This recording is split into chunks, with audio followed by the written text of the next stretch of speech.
Pag yung mga bansa na nakahuli ng mga alleged Chinese spies, gumaganti ang China.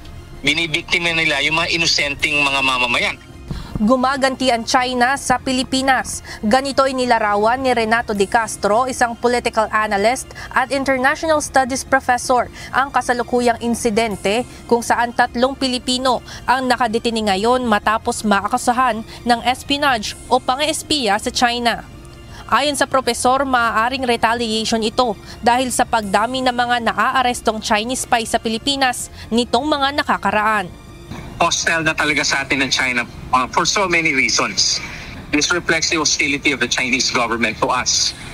Maging ang National Security Council o NSC naniniwalang pagganti ito ng China batay sa inilabas nitong pahayag kamakailan dahil sa limitadong impormasyon na inilabas ng Chinese media patungkol sa mga di umanong spy. Samantala, tiniyak naman ng Department of Foreign Affairs o DFA na mayroon ng abogado para sa nadakip na 3 Pilipino.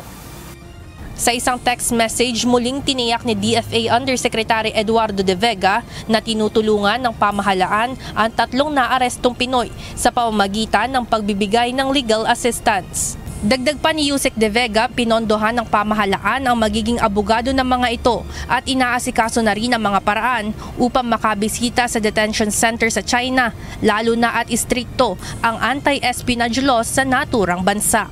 Payo naman ni Professor De Castro sa mga Pilipino, iwasan muna ang pagpunta sa China dahil may posibilidad na muling manghuli ang Chinese government ng mga Pilipinong maaaring paghinalaang ng iispiya roon.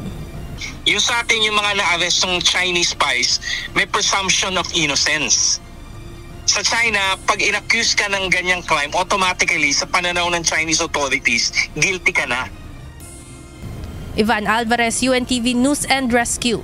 Diyos ang aming sandigan, serbisyo publiko ang aming pinahahalagahan.